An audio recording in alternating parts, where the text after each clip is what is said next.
All right, if you're new to the Ninja Woodfire Grill or oven, or maybe you had it for a long time and you're struggling to master it, well, you guys are going to stick around for this whole video. My name is CJ and I have been developing recipes and making cooking videos for the Woodfire Grill and oven for over 2 years now. I have over 100 video recipes, so some might say I'm a Ninja Woodfire master. Not me, but some might say. So with that, I want to show you my 8 tips to becoming a Ninja Woodfire master yourself. Let's get started. So the first thing I suggest you do is buy my e-cookbooks, okay? I've written 4 of them. It's close to about 100 recipes, a little bit less, I believe. And I've written 4 of them for the Woodfire Grill, and I've actually written a separate one for the Woodfire Oven. I will put links all down below for them. So if you're looking for recipe ideas for, right away, you don't have to wait for it to be sent to you. You grab it, you download it, and all these beautiful recipes will be yours. I make them as simple as I can make them. So I give you an ingredients list. I give you how to prep everything and cook everything and smoke everything, all that good stuff. I'll break it down so it gives you an estimate on time, how long it takes, even though I preach cooking to temperature and not time. On the Woodfire Grill cookbooks, they work for the XL or for the regular one. And in those Woodfire Grill cookbooks, I've even put some of the Woodfire oven recipes. So I had a little cross posting there, but I really suggest you get a hold of them. The cost is minimal, all right? They're $5 each, 15 bucks for the bundle of the 4 Woodfire Grill cookbooks, and then it's $5 for the Woodfire oven cookbook. Can't go wrong with those at all. Trust me, and I'm sure some people will put in the comments that have already supported and bought the cookbooks that they really like them too. I think just as of today, I've sold almost 6,000 copies of one of the cookbooks along the way. So 6,000 people can't be wrong. I've said this before, and you'll probably hear me mention it a couple other times throughout the video. Make sure you're cooking to internal temperatures. Now, I get that you want to have some kind of general idea of how long something takes. So I tried to share that in my videos, and obviously I put those on my recipes. But knowing how to cook to internal temperatures is key. The way I do that is by using these thermometers, right? These are by ThermoPro. These are Bluetooth wireless thermometers.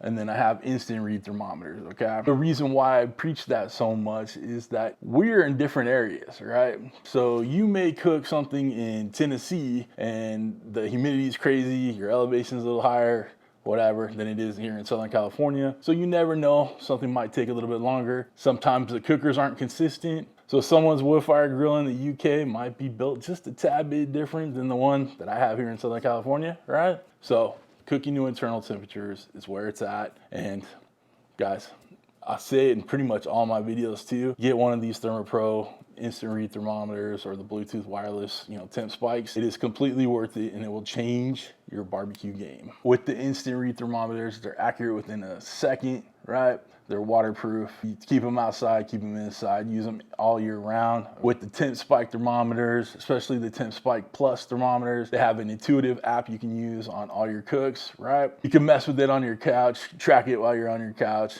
and make barbecue about as easy as can be, right? Right. With the Temp Spike Plus, you have a range of over 600 feet. So I could be smoking a brisket in my backyard and still be able to check on it in my front yard. So we got plenty of space in between, plenty of range. So again, I really suggest you look into those thermometers. They will make your cooks so much better.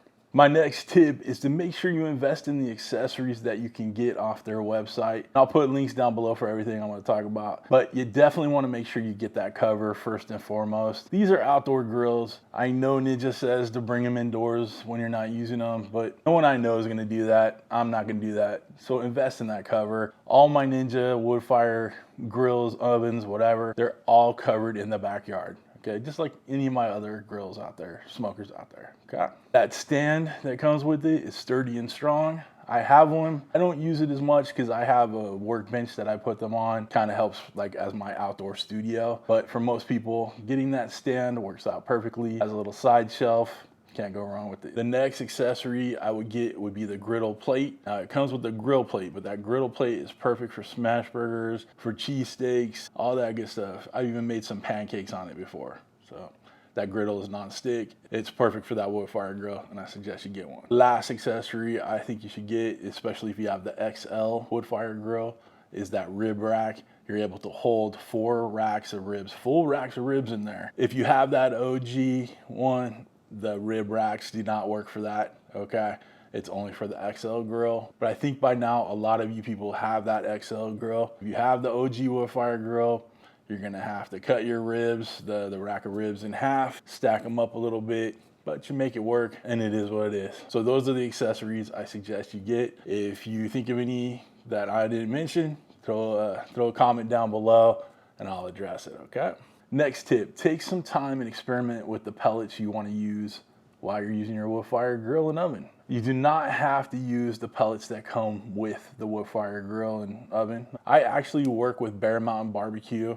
All right, they're the company that makes Ninja's pellets. They work great. I like working with them, but I have found a pellet that I like using more than any other, and it's the Smokin pecan pellets. You've seen it in a lot of my videos recently. These pellets are made from pecan shells, not pecan wood. They're made from the shells. All right, so they're all natural, and I found that they burn a lot cleaner. The smoke is a lot better flavor, right? And they burn longer. So if you'd like to give them a shot too, I'll put a link down below. You check them out. It is an affiliate link. All the links I'm telling you as I go here, they're affiliate links. They don't cost you more to use them, but they help out your boy, help out the channel. So before you take that advice on getting the Smokin pecan pellets, you know, experiment. Some people like apple wood pellets with like their pork and chicken. Some people like a stronger hickory and mesquite with their beef. But I find these pecan shell pellets work great with any protein I put in there. And it's even great when I bake with it. So if I do a little smoked mac and cheese, those pecan shell pellets work perfectly for it. All right, next tip, watch your cooking temperatures, okay? Especially if you're cooking something that has instructions on the packaging. I'm not talking about my cookbooks. Those temperatures, use those, okay? But if you're using something that has some kind of packaging and it gives a suggestion, so like a take and bake pizza, or like some mac and cheese that comes from like Costco or whatever, I suggest you lower the recommended temperature by at least 25 degrees. You have to remember that those instructions are for a regular home convection oven style thing, okay? If you're cooking in that Woodfire grill, it's a more condensed space, so you're getting a lot more condensed and concentrated heat, right? You wanna lower those temperatures at least 25 degrees. And it will help make the difference between maybe burning your meal or cooking it perfectly, okay? You still may have to watch it, adjust your timing of it, but lower those temps and see the difference it makes. Next tip, make sure you're paying attention to your pellets burning. I get so many comments that people say they hit the ignition, they get the food in there, all that stuff, and they'll get a little bit of smoke or it'll smolder for a hot second and then it goes out. That's the hard part about having a cooker that you can kind of walk away from. Sometimes you don't notice that the pellets aren't burning, there isn't smoke, okay? It's getting cooked, right? But you're not getting the smoke you want. So take some time, walk out there, pay attention, whatever you gotta do, and see that your pellets are burning, okay? See that smoke's going through the machine. If it's not, all you have to do is press that Woodfire button, you know, the Woodfire flavor technology button, hold it for 3 seconds and it'll reignite those pellets and you'll get the smoke rolling in no time. It's the same steps if you're trying to add pellets after you've already burned through that first cup. So you have a long cook, you're doing a brisket, you're doing pork butt, you want to add a little bit more smoke, you go ahead and dump a little bit more pellets in there. If you catch it in time where those pellets are still smoldering, then you might be all right. The new pellets might catch. But if you have let them burn all the way through or they're not catching, again, all you're doing is pressing that Woodfire flavor button, hold it for 3 seconds, and I'll get that ignition rolling, get that fired up, get the smoke rolling. Next up, you wanna make sure you keep your Woodfire clean. Now, when I say clean, I want you to clean those grill plates, the griddle plates, whatever. I want you to empty that grease trap. Wipe all around you can, you know, around the heating element, you know, with the little warm water, you know, a nice rag. But do not obsess about keeping the inside of the hood clean, spotless, whatever. I've done a video on how to completely clean your Woodfire grill, but you gotta keep in mind that this is an outdoor grill, right? The rest of my outdoor grills get smoky, get creosote, get grease everywhere, whatever. I don't treat my Woodfire any different. I periodically clean it. I actually use a little barbecue degreaser, okay? A little warm soapy water, dry it out. Don't ever submerge it, right? This is an electrical appliance. You don't want to put that in water. But those are the things I use to periodically give it a deep clean. But as you're using it for regular daily, weekly use, you do not have to spend a bunch of time trying to scrub the inside unless you really want to. So don't obsess over it, don't stress over it. Just make sure your grill plate's clean, everything's nice and wiped up, get that grease trap emptied, all that good stuff, and you'll be in good shape. All right, last tip, take advantage of all the functions on your Woodfire grill or oven. I'm speaking more about the grill right now because there's a little bit more functionality to it. And I'm guilty of this too. Usually I'm using the smoker or the grill setting pretty much the majority of my cooks. But don't be afraid to mess around and use that air fryer setting. Don't be afraid to make some jerky with that dehydrating function, or bake a smoked apple pie using that bake setting. Mess with it a little bit, experiment, have some fun. Don't just stick with the grill and the smoker settings, okay?